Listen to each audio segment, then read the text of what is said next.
Good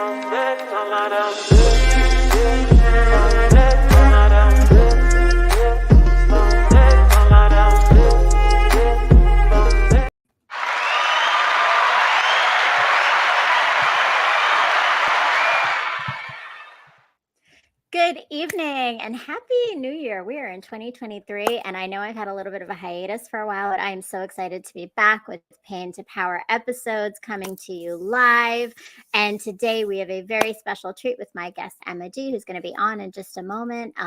But before we get to that, I am really excited again to be here, to be back with Pain to Power and back with sharing stories on how we are finding individuals that lead with love and what they do to do that. And so today I have a little quote for you. I don't know the author, but I believe that this really speaks to everything we're talking about today, and truthfully so much of what my soul always thinks about, which is that music gives the soul to the universe, wings to the mind, flight to the imagination, and life to everything.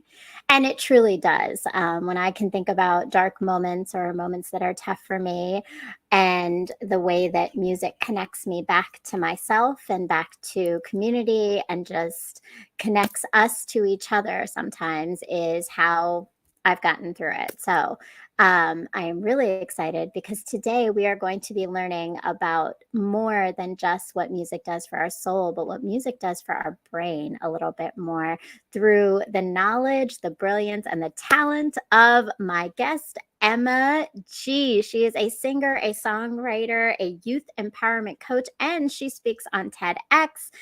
Please welcome the beautiful, the amazing, and the brilliantly talented Emma G to the stage. Well, hello. I was literally just as you were introducing me, I decided to do a quick Google search. It was Plato. So I feel like we are going to have a very philosophical conversation tonight, and I'm here for it. I love it, and I'm so glad that you did that. And yes, it is Plato, because, and just spoiler alert, what we thought was possibly it could have been one of Emma's quotes earlier today. So that's good to know. Here's me just thinking I'm philosophical and so brilliant. deeply philosophical. And brilliant in so many ways, right? There's so many different ways we're brilliant. And yes, just as Plato, we are going to have some philosophical conversations. I see we already have a guest in here, Roberta Cooper, who is one of my education friends. Yes, Hi. Music is love. And thank you for coming. And welcome to all our Ranters Network friends. And Emma, welcome. It's so good to see you again. Oh my goodness. It is amazing to see you, and I am so honored that you are with us tonight. So tell our guests a little bit more about you, and then we're going to get into some good conversation today. Goodness me. Well, where do I even start? I always feel kind of awkward about that because I grew up in New Zealand, and the Indigenous culture of New Zealand, my father was from Fiji, the Indigenous culture of Fiji even, it's not about us. It's not about us individually, it's about the community. So whenever people are like, tell me about you, I'm like, I'm a human that exists with other humans, and I like to be human with the humans. No. So I am from New Zealand. I grew up in New Zealand. My mother's from Erie, Pennsylvania. My father was from Fiji. And I've been in Washington, D.C. for coming up 8 years now. I'm a full-time musician, expanded into keynote speaking and coaching, specifically what I call youth empowerment through songwriting coaching, helping young people channel their trauma, overwhelm, struggle through songwriting, because, spoiler alert, that was me. So, I mean, the last few years, as we know, have been a little bit traumatic for most of the world, but specifically for young people. And so what I try to do, what I am doing, is really helping parents reconnect with their teenagers, and teenagers reconnect with themselves using the alchemy of music and songwriting. That's beautiful. And we're going to go a little bit deeper into all of those things and what that means for you, for the youth, and just and your whole pathway to get there. But I appreciate you sharing. And yes, I think that everyone always, I'm imagining, right? Sometimes the question of just where are you from, because you have definitely a distinct accent, which is not a Washington, D.C. accent, right? So So you've balanced a lot of different cultures and experiences, and obviously you've come from New Zealand with this lens of experiencing the U.S. from a different perspective. And I want to know more about that. But before we get into that, I always ask my guests this one question because I think it is such a great. It is so different and layered how everyone approaches it. But when you think about the idea of pain to power, what does that mean for you? So before the pandemic, I would have given you an hour of an answer. However, I'm going to deduce it down to this little nugget. In Mandarin Chinese, the word crisis is represented by two characters. The first character is for danger, the second is for opportunity. And that, I think, encapsulates pain to power perfectly. It's not about what we go through, it's about how we grow through it, how we turn that dangerous situation, circumstance, traumatic experience into something that serves us, into an opportunity of creativity, of growth, of developing, and into the badass human beings that we are to become, basically. that's the small and short of it, I think. I love it. And as Ja just said, I think Emma Plato G, you philosophized that into, yes, salute to Emma Plato G. I love it. Why, thank you, Ja. And that's great, right? But that's beautiful because succinctly, it is exactly that, right? Like that idea of danger and opportunity, right? Amanda, also welcome. Amanda says, "Wow, absolutely love that, Emma." And yes, and so in that that idea of growing through it, which is such a powerful idea. I want to take us back a little bit into your childhood because your childhood, right? We're doing that little the waves world. Sort of, it was the waves, Wayne's World kind of thing. Okay, yes, okay. I love it. Yes, yes. So now that we are back in time, but really, truthfully, your childhood was very much a lot of a lot of painful moments and things that you had to experience that brought you to where you are. So let's go back a little bit, if you wouldn't mind, and tell us a little bit about just the medical challenges that you overcame as a child and what that did to inspire you in this journey of danger to opportunity that you've been in. Okay, so before we even talk about my childhood, I want to just quickly preface that as I've been doing more and more research and having more and more conversations with people about traumatic adverse childhood experiences specifically, it has come to light in recent research that, typically speaking, we look at the traumatic experiences in our first 5 years of existence as being instrumental to our adulthood selves, right? Recent research suggests that actually the first 4 months of our existence are the most pivotal. And then if we take that even one step further, there has been even more recent research that has suggested that the traumatic experiences that occur when we are in utero, when our mothers are pregnant with us, also can have a significant impact on how we are born, how we develop, and the adults that we grow into. I'm saying that all because obviously with MLK Day tomorrow and living in America, I feel like is this ridiculously crazy, beautiful experiment in anthropology. For me personally, that really set the scene for my life because my mother has type 1 diabetes and fibromyalgia, and so her pregnancy with me was also quite the ordeal. Then when I was 4 months old, I was diagnosed with a relatively rare neurological condition called hydrocephalus, which means as our brains float in water, most people's brains, the brain water or cerebral spinal fluid drains, goes into our heads by about, 200 and 400 milliliters a day, and then drains down our spinal columns between 200 and 400 milliliters a day. But because I have a cyst the size of my fist in the middle of my brain, that means that water can get into my head, but it has no way of escaping. So at the age of 4 months, I had my first brain surgery where a shunt was inserted into my head to drain down to drain the water out into my peritoneal cavity. So for that, by the age of, 12, I'd had 10 brain surgeries and 24 surgeries in total.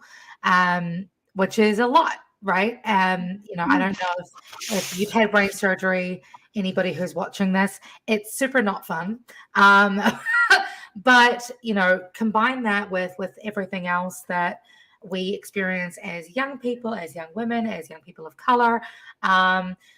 It just compacts, sorry, to give us those dangerous experiences that we can either go through or grow through. And I'm really lucky that actually I've got this beautiful panel here that one of my fans got me, where words fail, music speaks. And I think that kind of really speaks to, how I grew up, was that I couldn't find the languaging to express my hurt, express my fear, express my brain damage, express my hopes, or connect with people, because I grew up in small town New Zealand. My entire school population was 30 from the age of 5 to 12. Very, very small school. And so what can you do when you've had brain surgery and don't know how to identify with your peers? I turned to music.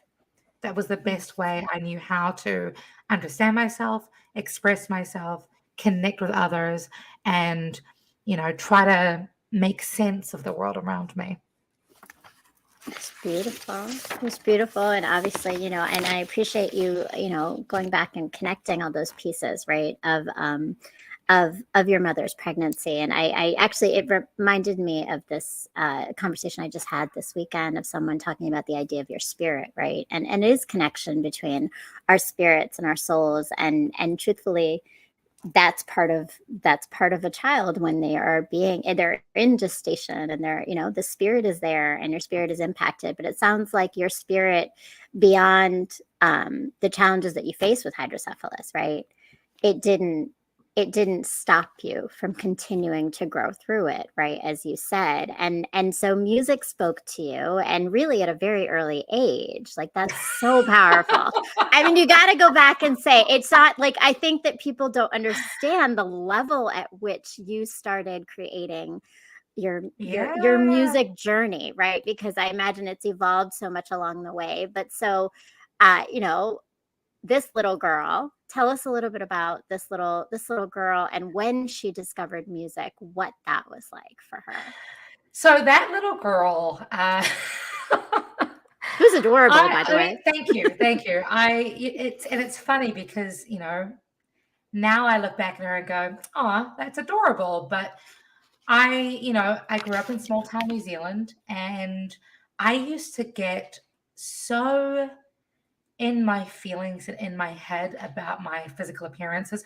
Like, legitimately, I was quite literally the black sheep of my family. My family in New Zealand are Persian New Zealanders and American.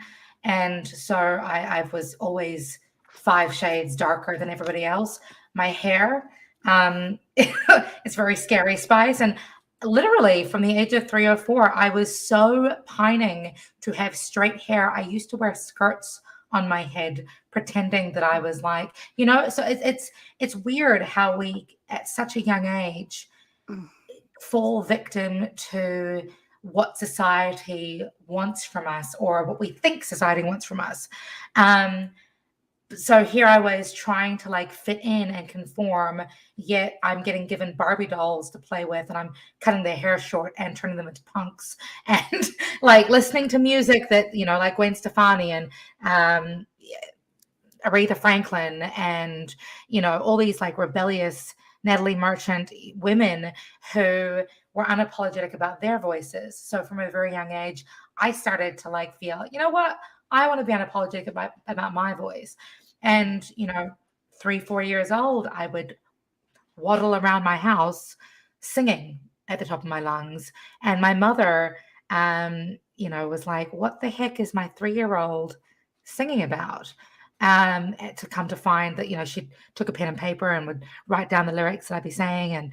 And that was kind of it. I was, my mother, because of my brain damage, poured so much energy into making sure that my brain was as functioning as possible, and music is an instrumental pun part of helping that brain development.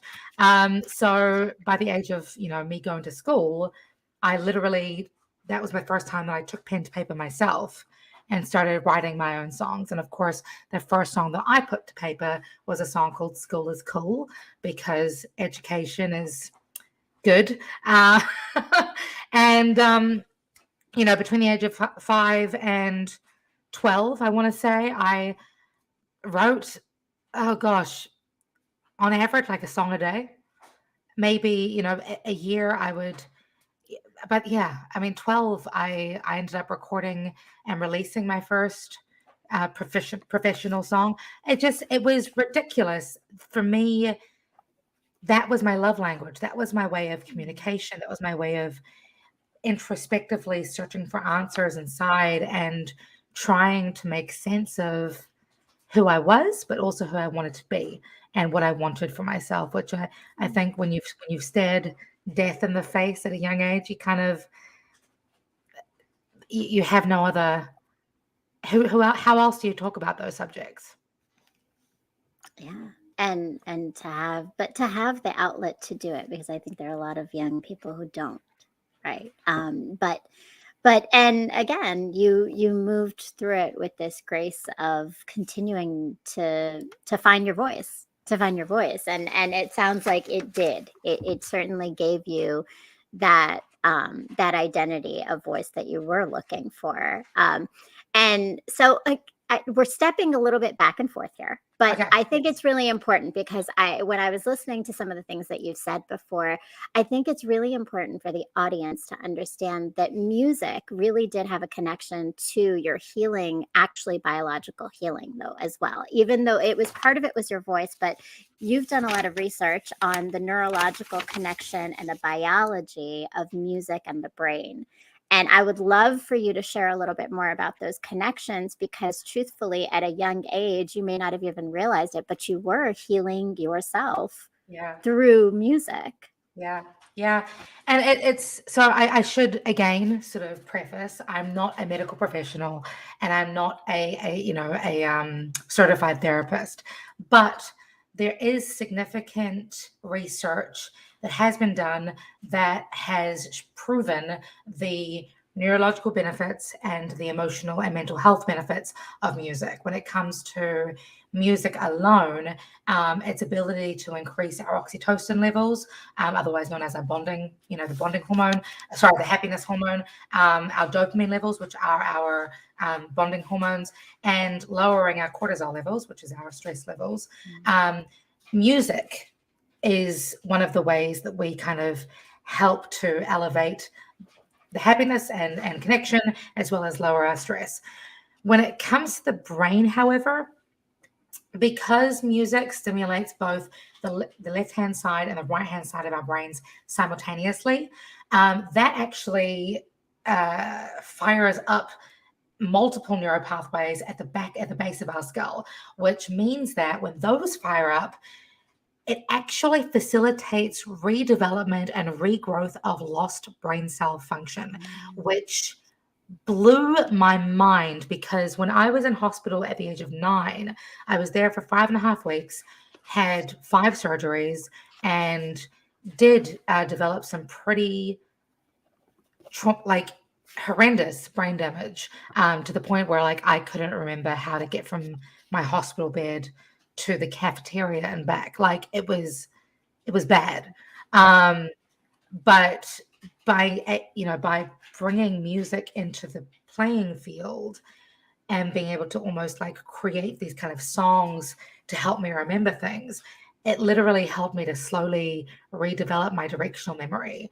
I think this is one of the reasons why, we sing the alphabet, to take it less deep than what Jar's talking about. Like, when we sing the alphabet, that helps us to stimulate the memory to remember what happens after Q and what happens after the letter D. You know what I mean? So by utilizing music, I was able to redevelop lost brain function, which then continued to serve me intellectually and with my academics, but also helped me to remember parts of my life that, for whatever reason, I'd forgotten about.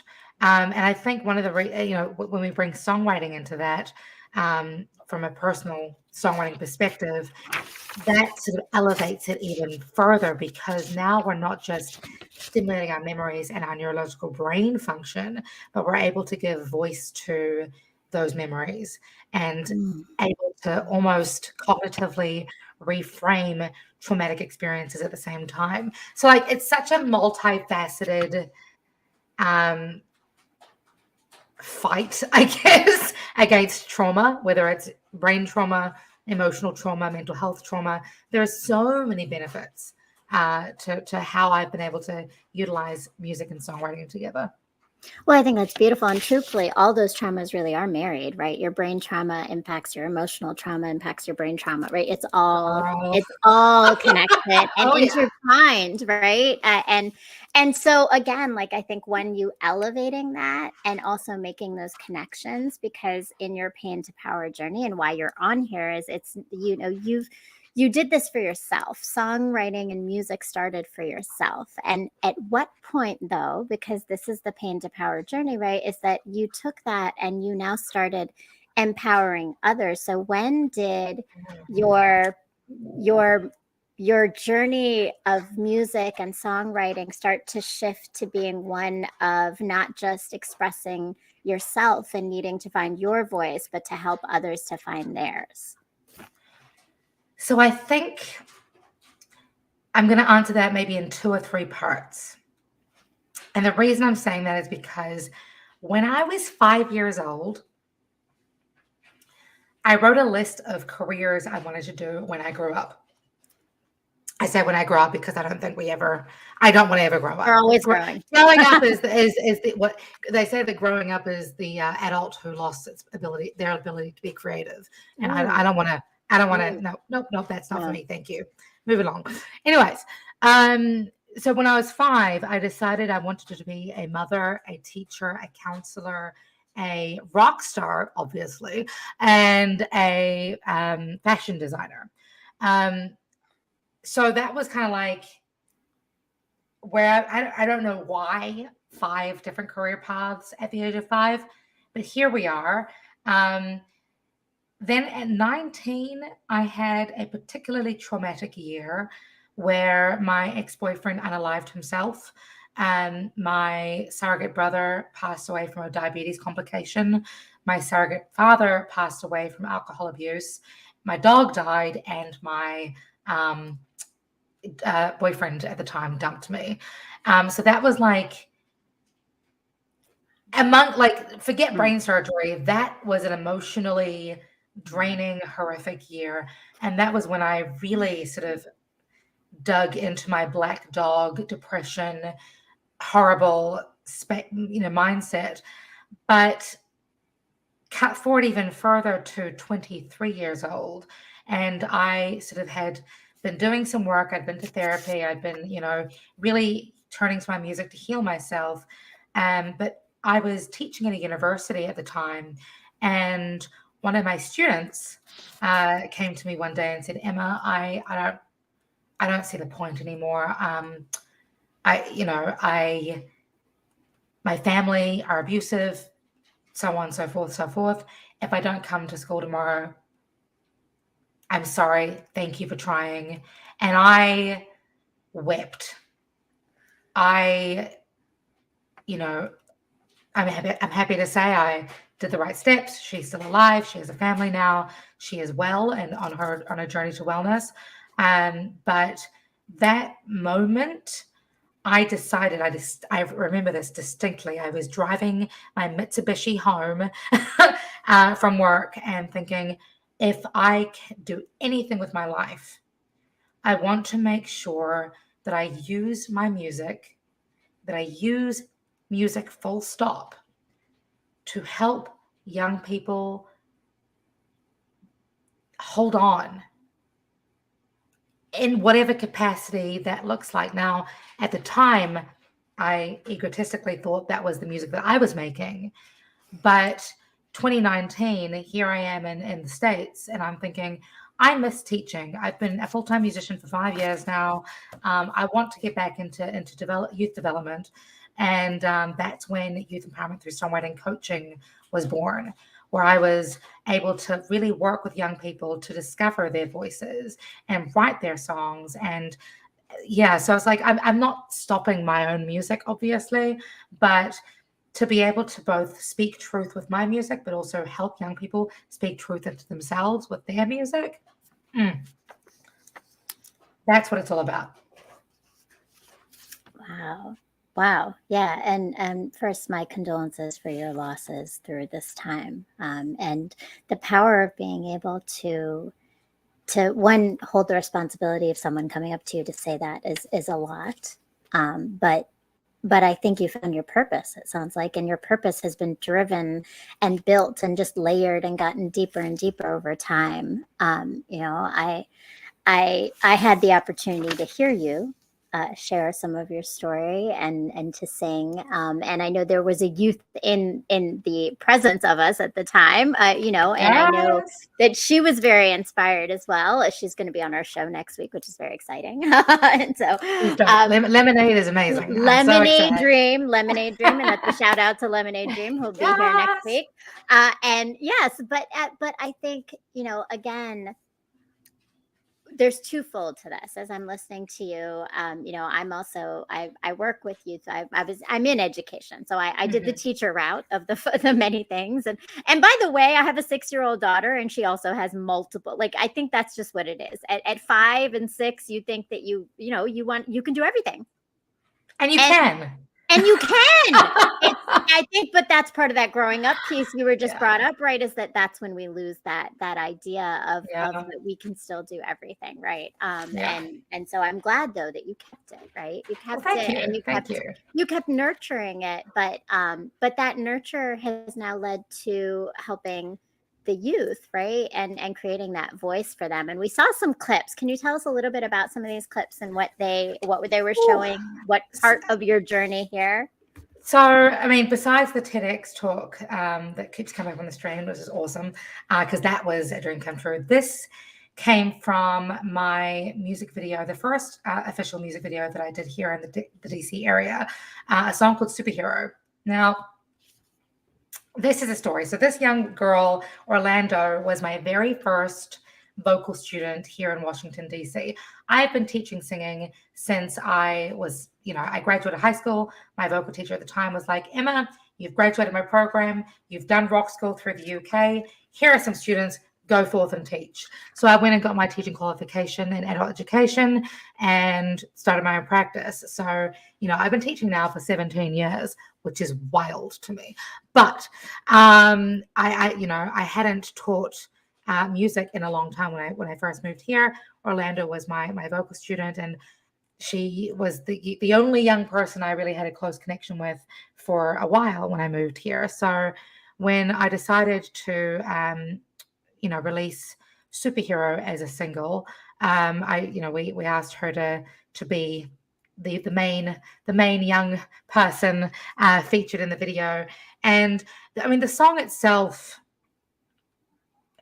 was written, and it's a whole story, but the long and short of it is that it's my prayer for not just America, but of the world, to be your own kind of superhero, to recognize that love, compassion, and empathy are superpowers amongst a world drenched in negativity and fear and bigotry and hurt, basically.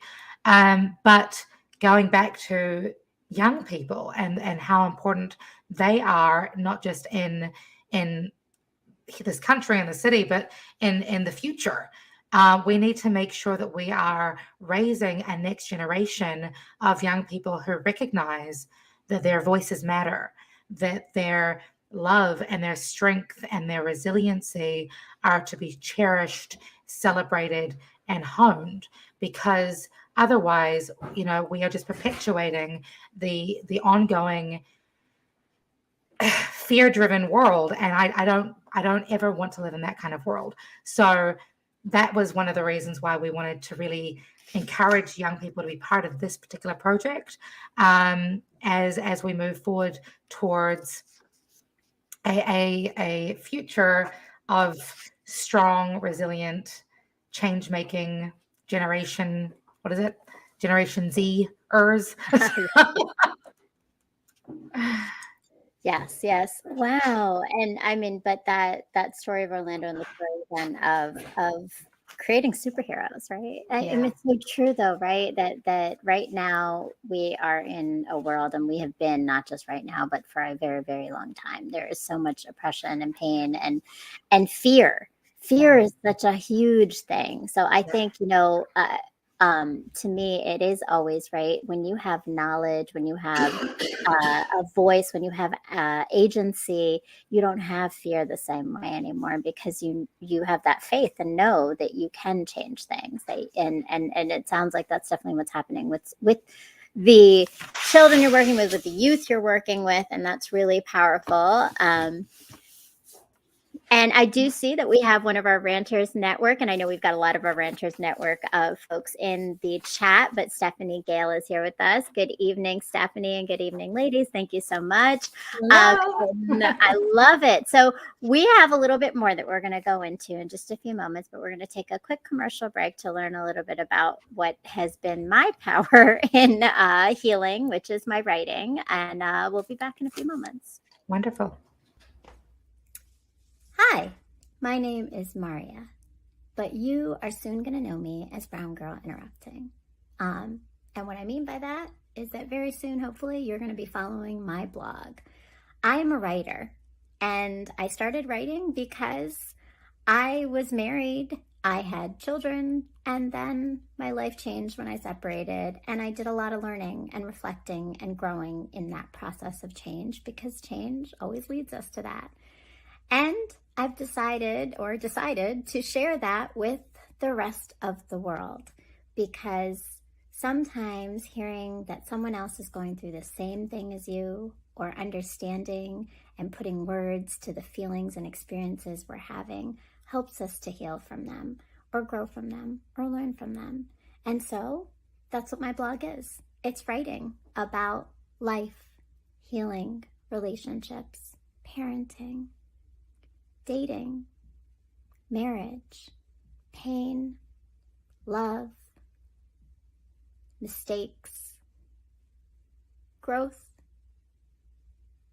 and coming out whole still in all of it as a human, flawed, but always open to new things. So that's my life, that's my journey. And it's written in this blog, but my hope is that you are going to go to www.browngirlinterrupting.com and join and subscribe to the blog and read all about my story to help you maybe gain some perspective on yours. So yes, thank you. And I please go and subscribe, put your email in. It is www.browngirlinterrupting.com. I actually just turned 45 last week, and I had written a series all about my lessons from a trip around the sun from 44 to 45. And so please go and check them out. I've got 15 lessons that I've taken away, and maybe they'll help you to gain what you might want to take into 2023 as well.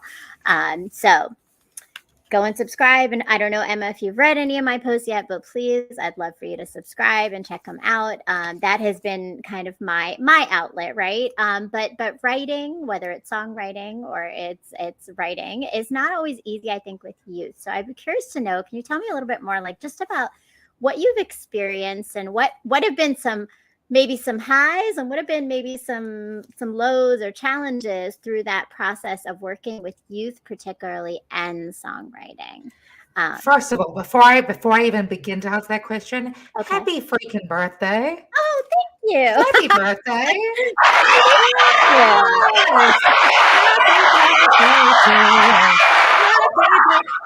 You were holding out on me. I had no idea. Okay.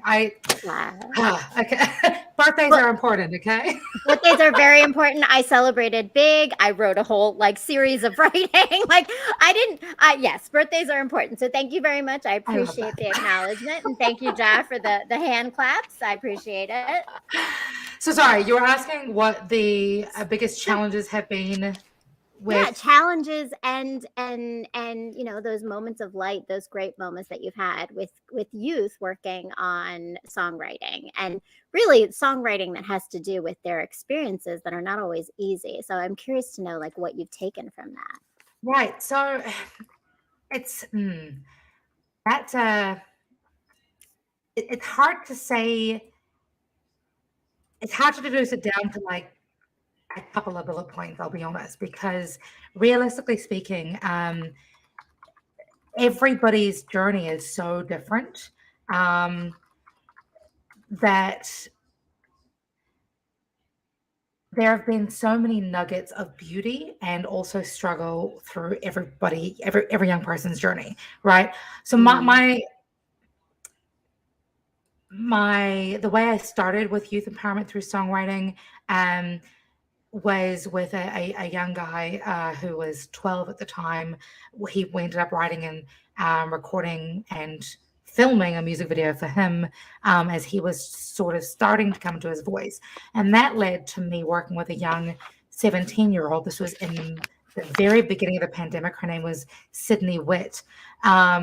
We, for her journey through the trauma of a pandemic and singing her truth through figuring out how to graduate high school as a 17-year-old without seeing her friends, that was a thing that I was honored to help her find out more about how she wants to show up for herself and the world and express herself. And funnily enough, the album we ended up writing together got her entrance into LIPA, which is the Liverpool Institute of Performing Arts, with Paul, what's his name?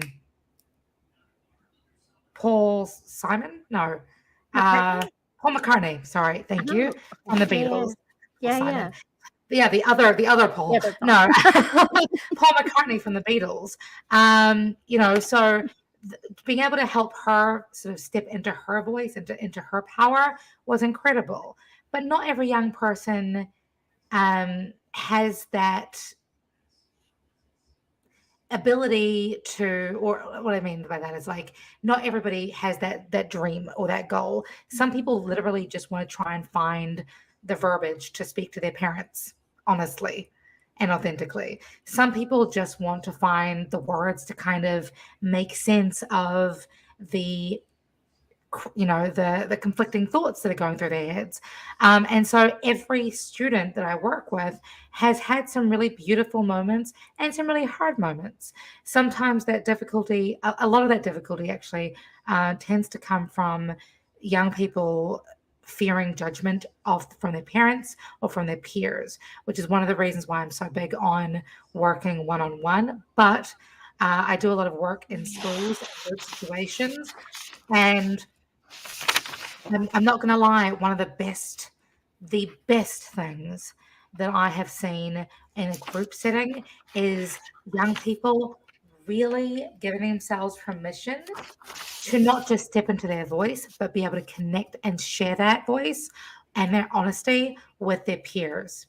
And that was especially prevalent when I was teaching virtually with a middle school over in Seattle, Washington, um, and seeing the young people, sharing ideas, brainstorming together, writing songs about climate change, and then writing songs about how their parents are divorcing, and then writing songs about how their goldfish died. It didn't matter, like, what the subject matter was. The fact was that they were showing up for themselves and sharing it with each other. And that is how change happens when it comes to overcoming that fear we were talking about before.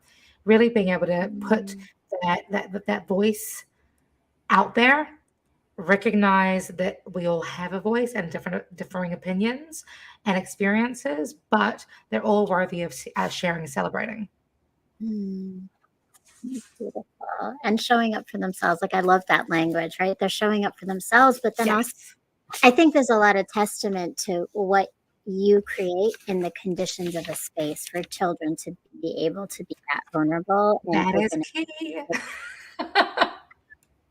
And that's huge, right? That is key. So can you speak a little bit more about that? Like, what is it that you have had to cultivate to make that happen? So I mentioned at the very beginning of our conversation that I obtained my teaching qualifications in New Zealand. I also slightly alluded to the impact that Indigenous Māori and Pacifica culture has had, not just my life, but on my teaching career as well. Mhm. And that really goes back to my teaching qualifications and the way that I was raised in the education system as well. In New Zealand, we have three official languages: English, New Zealand Sign Language, and Te Reo Māori.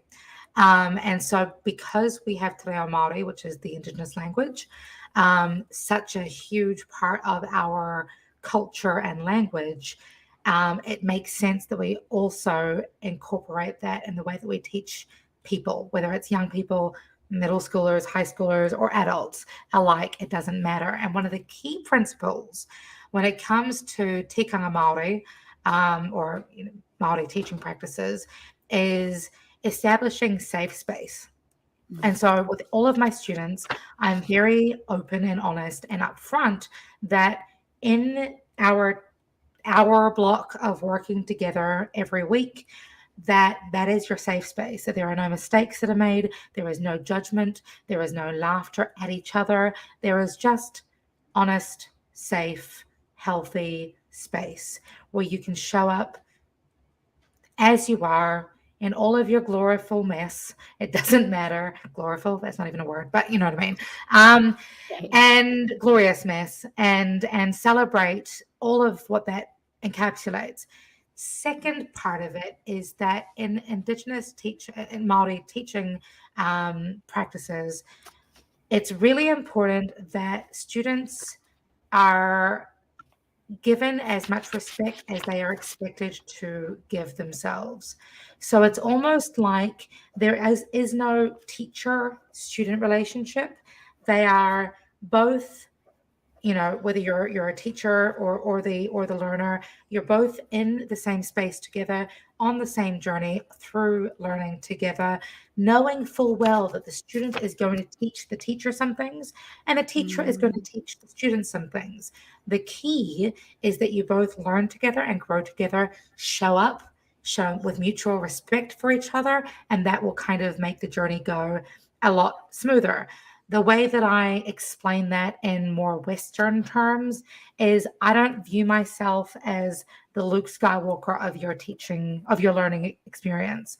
I am your Yoda, Mm. and you are the Mm. Luke Skywalker. Together, Luke Skywalker is going to write some badass tunes. I love it. And then we all are badass. So welcome to Kennessy Williams. Thank you. Welcome, Kennessy. So in New Zealand, Emma, what does the music sound like? That's a great question. Oh, we have The all kinds of music, music I in New imagine Zealand. range. Yeah, I mean the indigenous music. I mean it's island music, right?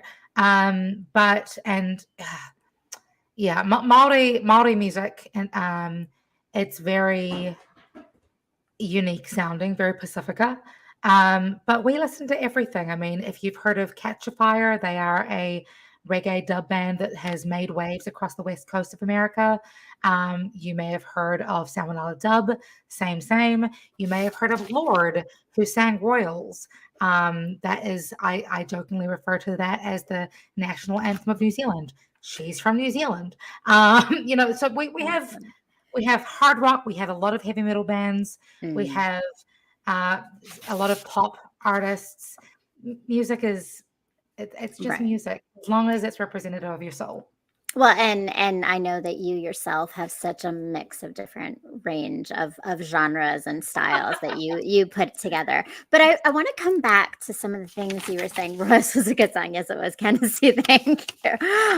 But so I love what you elevated and how you spoke to that. And I know you spoke about it as the connection between the Indigenous culture and growing up in New Zealand and what that is for the Indigenous culture in New Zealand. But as you were speaking, and I know I have a lot of educators that watch this podcast and different people, but what I was hearing was that is so much the antithesis of what it is to be culturally responsive, right? And to create that safety. And so many of our schools right now and the education system around this country are working. I know I am directly working with so many people right now on what it looks like to be culturally responsive to our students and creating that safe space. And you are a testament to how when you do that, what you can allow for them to create, right? And I think there were just so many beautiful parts that you talked about in terms of that authenticity of them showing up, the respect, the partnership, and that relational trust of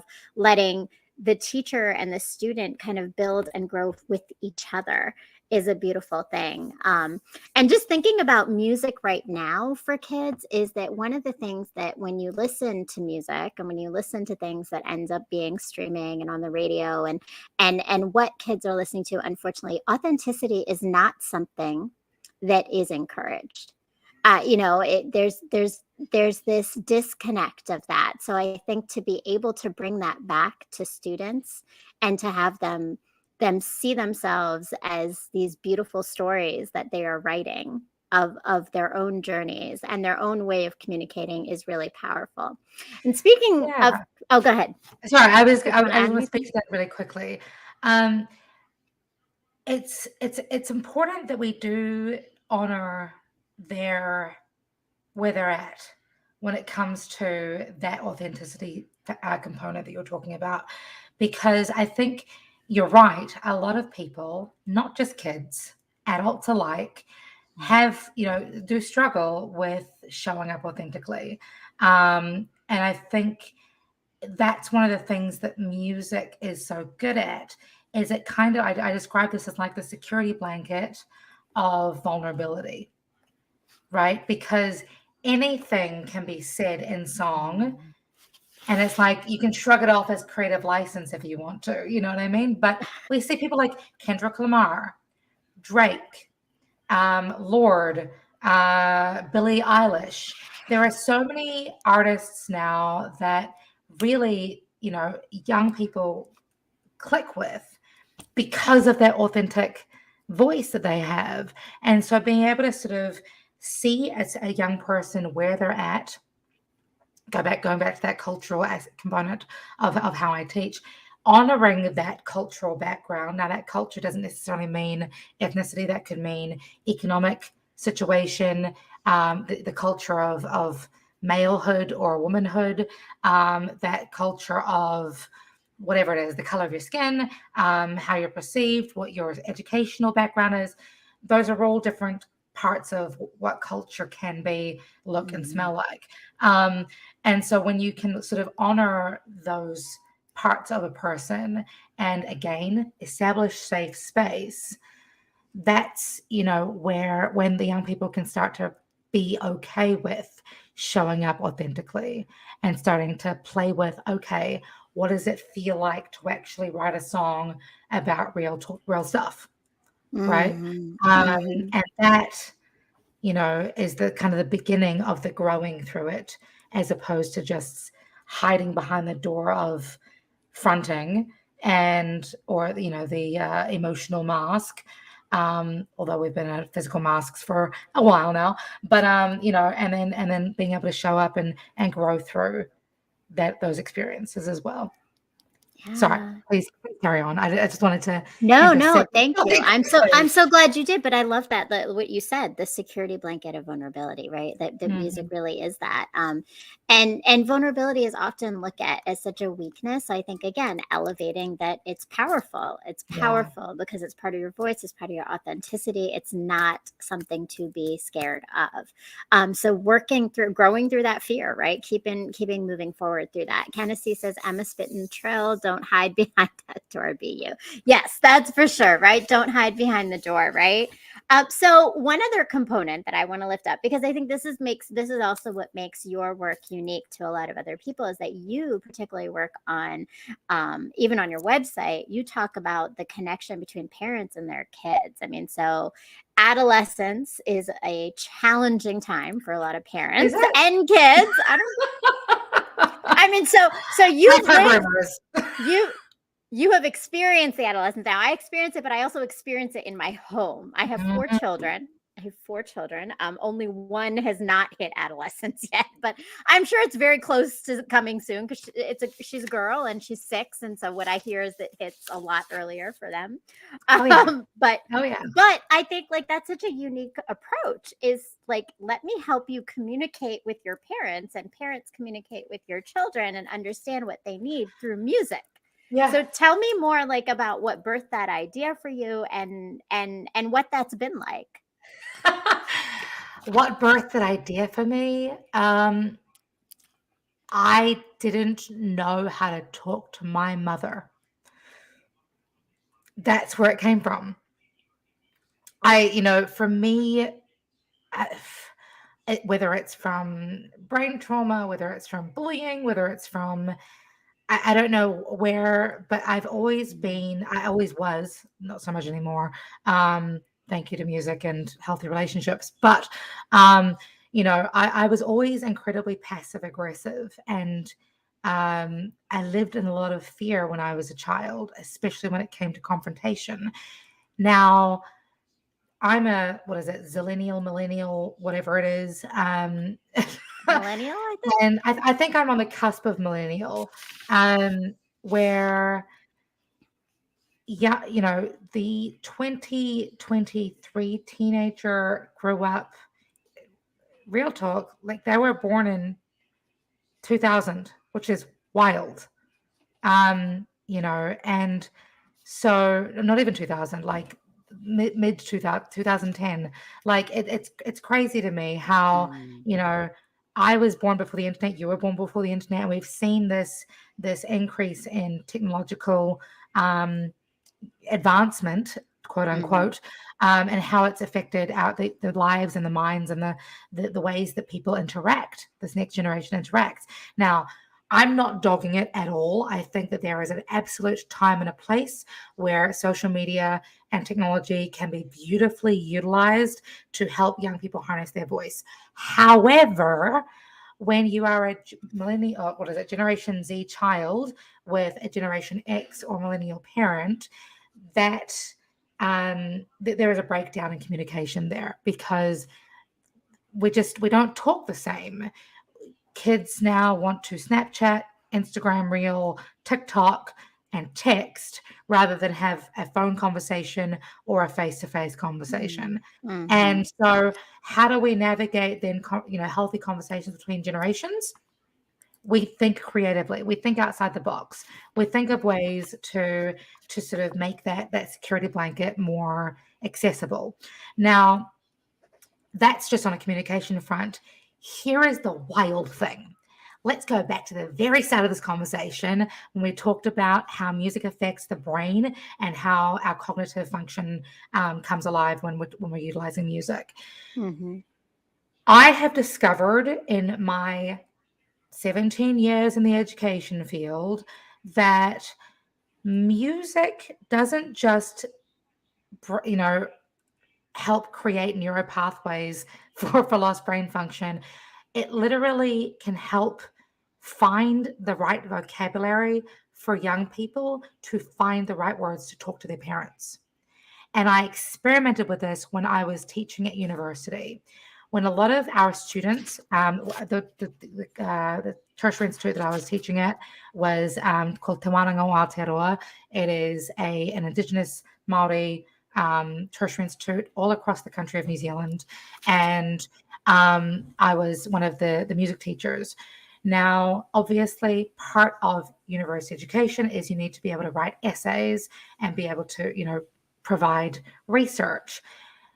Because a lot of our students were second chance learners or had been incarcerated and had been given up on by the education system, a lot of them had no idea how to write essays, but they knew how to rap. So if I got them to rap their research, suddenly they are utilizing words and phrases and ways of communicating knowledge. And we see this again with people like Kendrick Lamar, that are, just the depth of understanding is incredible. But get them to have a conversation or write an essay about it, it's ridiculous. So it's the same thing with young people. You get them to write out their feelings, write their authentic truth, write their honesty. Suddenly they're able to now find how to talk to their parents in a non-confrontational, scary way that they can also take to TikTok if they want to. And suddenly they are, communicating, connecting, expressing, and feeling more comfortable in themselves and in their honest truth. Wow. That's beautiful. And I love that connection between, again, the neurology of the brain, right? That connection between brain. So Kennessy Williams, and I missed it. I missed what he said. I'm going to pull that up again, that chat conversation. I have no filter with my daughters. They know don't do it. And I typing the G version. LOL. Thank you for the G version. Kennessy, they love me. I'm sure they do. And, and parenting is a tough one. And them kids love music. Yes. And Kennessy is an artist as well, right? So, I mean, I think like the power of music, and again, going back to our quote, right? Like that is what it is, right? It truly is this life to everything. It gives life to everything, whether that is the healing that it gives life to, it's your voice that it gives life to, it's just the ability to step out of comfort zones, right? Take those risks, right? Like and discover so much about yourself. So in that, as we close out, I would love to know, in your journey, not just the 17 years of teaching, but just in this journey of you, of Emma, what have you taken away? Like, what are some things right now in your moment of life, right? And I'm not, don't summarize your whole life, right? But I think like every year and every moment we have like these takeaways, right? And I guess maybe I'm on this lessons around the trip around the world, the sun, right? So, but we all have these things that every year, we just closed out a year, right? That stay with us, of something that we have grown in our understanding of. And so as we leave, what is something that you have grown in your understanding of, in the way that you move through the world and the way that you see others move through the world in these last few, I guess maybe this last year? We'll start with that. So I think, to your point, you have just written a book that has encapsulated 13 life lessons. For me, every life lesson that I've ever learned has been turned into a song. And so every single song that I'm writing and creating carries on teaching me, growing me, and harnessing my journey. I think the life lessons that I'm embracing currently in my life are, and some of them have been made into songs and some of them haven't yet, but the things that are coming to mind for me up front and most strongly for me at the moment are, I am are the two most important words in the English language, because whatever we say after those words, those two words, shapes our life. So if we are going through the world going, I'm scared, I'm nervous, I'm weak, I'm sorry, I'm too much, then that is how not just you're showing up for the world, but also how you show up for yourself. So if we can turn that narrative around and turn that into more of an I am strength, I am love, I am peace, I am prosperity, I am magnificent, I am unapologetically me, then that is when we can start to see some shifts in our realities. And I think that has been most um, prevalent for me as I enter into 2023. And of course, I did write a song called "I Am," and it is on my last album that is up for a Whammy Award at the moment. I But love it. but here we are, So it's about turning those life lessons into chapters of your book, or poems in your collection, or songs on your album, and making sure that album is you and is a masterpiece, because you are a masterpiece. Yes, yes, I love it. And I am, and it is, we put the words we say, I talk about this all the time with my kids, right? The words you put out in the world really do create your reality. And so what you say matters. And yes, Absolutely. I am everything, right? Yes. I am a voice. I am something to have a voice, right? The strength of it. So that is beautiful. And thank you so much. And so as we are closing out, I want to thank you so much for staying with us this evening. Are there any other projects, things that we can, I know we have your links and all your connections down here in the description. So make sure that you go check out emmagmusic.com. Also go see her press release, which is also linked down here. Follow her on Instagram. But where else can we see you and hear more about your next steps and the next things that you're going to be doing? Yeah. So, gosh, I should also mention, you had put up my Facebook there. My Facebook page is hacked at the moment, so don't go there. It is. Don't go there. Don't go there. Instagram is fine. TikTok is fine. My website is perfect. I release a blog at least once a week, which is exciting. But and Twitter, I'm also all over Twitter. But projects this year, goodness, I'm a big believer in, again, growing through it, and I'm a big believer in making sure that every year I'm kind of creating more, doing more, being more. And what I mean by that is I'm not necessarily exhausting myself. It's about creating things that matter to me, and being more of that. So I will have an album coming out this year. Watch this space. If you want the insider scoop, you can join me over on Patreon, which is patreon.com/Emma G Music.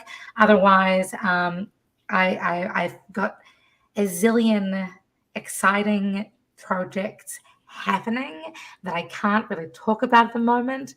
But let's just say that 2023, it's going to be a good one, and I'm really excited about about what that is shaping up to be. Oh, but I will also mention I do have my own podcast as well that recently dropped last week, actually, called Reconnect with Your Teenager. It is the same title as my book, also called Reconnect with Your Teenager, and I have a Facebook group on that as well. So I love lots it. of things. I love it. Reconnect with your teenager, and that's fabulous. And I cannot wait. And we'll definitely check it out. Thank you so much, Emma, for your time.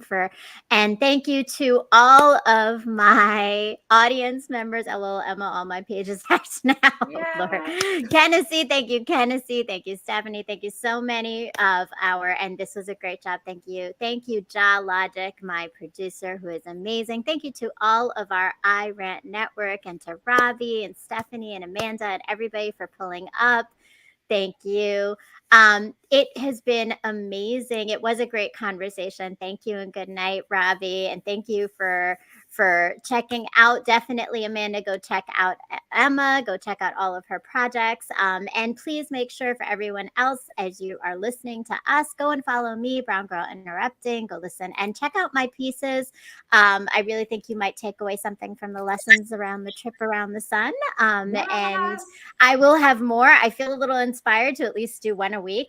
Now that Emma just said she does a vlog a week, and I'm like, do it. I believe in you. I'm trying. I am Yes, you are. going to be that that powerful writer pushing them out. And What is so it? The Yoda hat. Do or do not. There is no try. that's right, Lord. That's true. There is no try. But I also think, sometimes we need to pace ourselves and give ourselves breaks and grace. Of So course. it's all an ebb and flow in life, which is one of my lessons, is that it's all an ebb and flow.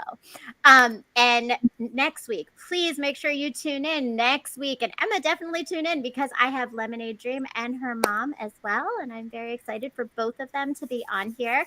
I have, for the first time, it is very exciting, I have a youth, an individual who is a young woman who is a poet and a spoken word artist, and also doing some fashion design things as well. And she is going to be on the show next week, January 22nd, 9 p.m. on Brown Girl Interrupting on the Ranters, on the iRant network. And you don't want to miss us or her. And please make sure to share, like, follow, hit the bell, and have a beautiful night. And of course, tomorrow is Martin Luther King birthday, and we want to make sure that we are celebrating and honoring the leadership. That is part of why I do what I do, because I believe we are always looking for the leaders within us and the leaders among us. And so thank you, Emma, for leading with love, for bringing your story of pain to power. And thank you to all our audience for tuning in today. And I will see you next week at 9 o'clock here for another episode of Pain to Power, Leading with Love with Lemonade Dream. Yes. Blessings. Peace and salute.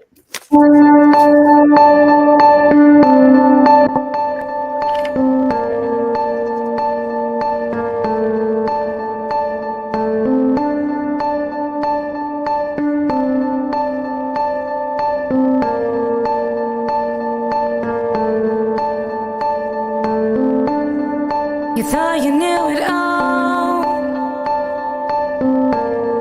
and everything was certain,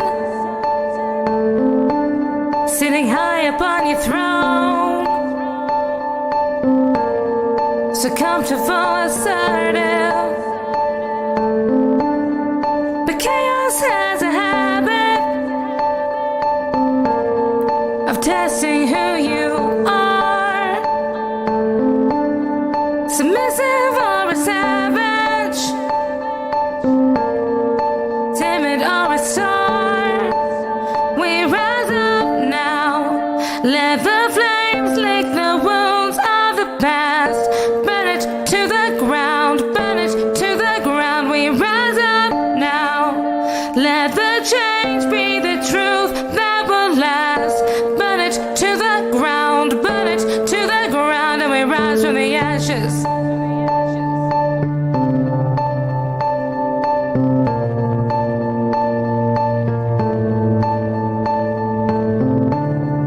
Leaning into faith, better with your cynic, trying to find your way, trying to find your perfect.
change be the truth.